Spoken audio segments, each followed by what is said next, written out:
it needs time. Before the crisis, we continue to improve our service trade support institution and some measures. And also we did some adjustment and improvement on our policies, mainly represented in the following three aspects. The first is that we pay more attention to the investments, trade institutions integration with government resources and social resources.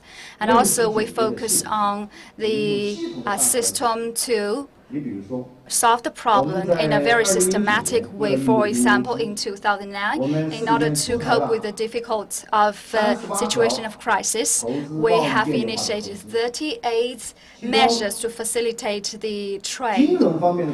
In terms of finance, we have 8 measures and 4 measures in terms of taxation and 6 in customs and 11 measures in investment facilitation. And all of these measures are made in a very systematic way, so that these measures help these enterprises to overcome the difficult situation in the crisis. Secondly, we focus on the relation between the investment and the trade and their combination, because after the crisis, many non-tariff barriers appeared. So faced with this, we realized that we should, in the whole value chain from production to sale, including service, the whole value chain will share with our countries and the regions in order to help our export situation. So the measures we take many help to release the administrative approval to those foreign countries. The second measure is that the government will support the finance and conduct some feasibility research. So usually, for example, we provide 500,000 to 1 million investment and support in this way to help them to have the credit support. For example, the Chongqing Enterprise Lee Fund Group invested $100 million US dollar in Africa. In the process of a global crisis, its products in Africa was very popular. And also it has some export business in Africa countries. So in this way, we share our benefits of our products, and also we gain some profits from these exporting activities and solve the country's employment problem. And the factory operates very well right now. And this is the second measure we take. The third measure we take is that we pay more attention to fundamentally solve the enterprises export question. And the concrete measure includes the first one, improve the enterprises' competitiveness in exporting. We encourage the enterprises to adjust their product mix and increase their R&D input and to create their own brand, and also encourage them to get some developed countries' export accreditation. So they provide a good platform for their exporting business. For example, in Chongqing's exports business in automobile, including the market research and study, we provide many of these facilities to help them to overcome the difficulties in crisis. And also we improve our logistics situation and to facilitate these enterprises export.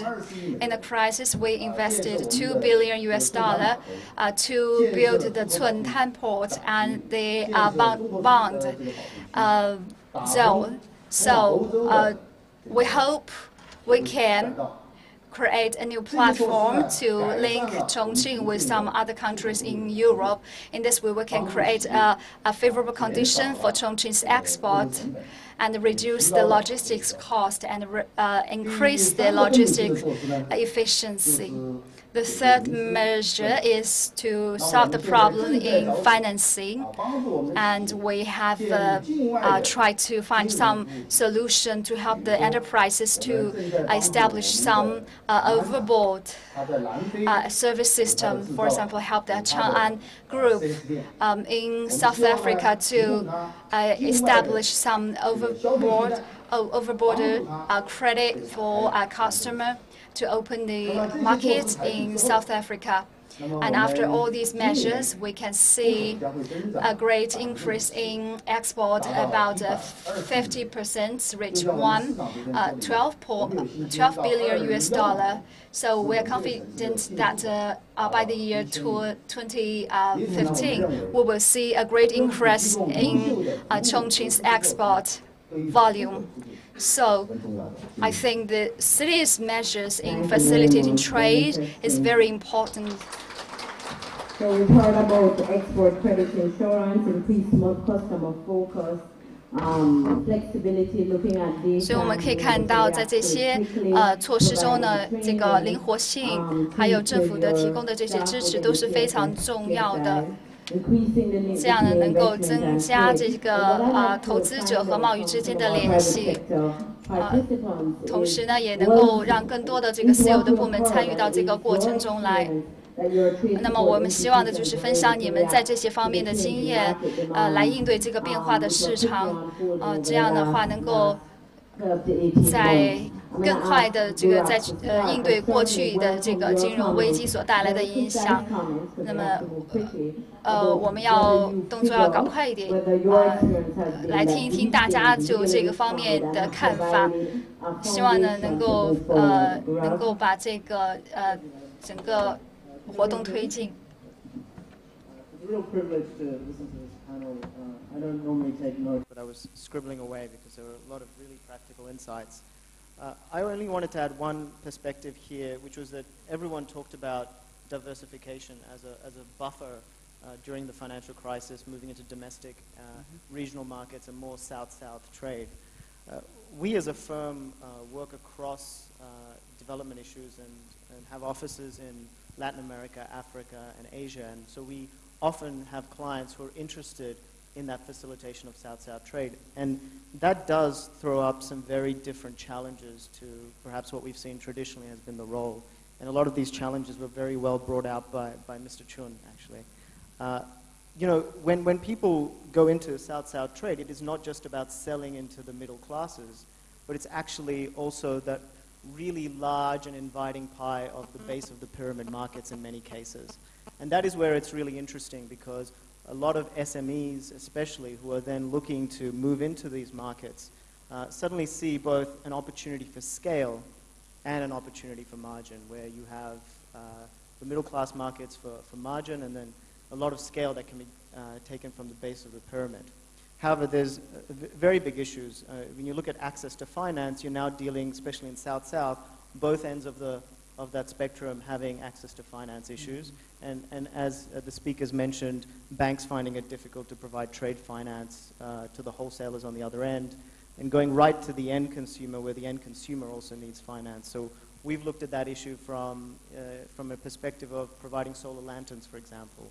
So if you look at the value chain of solar lanterns, which is well represented here, where a lot of those products coming out of China, often actually being branded and marketed through India, and then a lot of sales now happening in Africa. We see access to finance issues all across there because of the size of the players involved, so these SMEs, and then the opportunity for wholesalers on the other end to actually get that finance and right to the end consumer who actually has difficulty even with the $50 purchase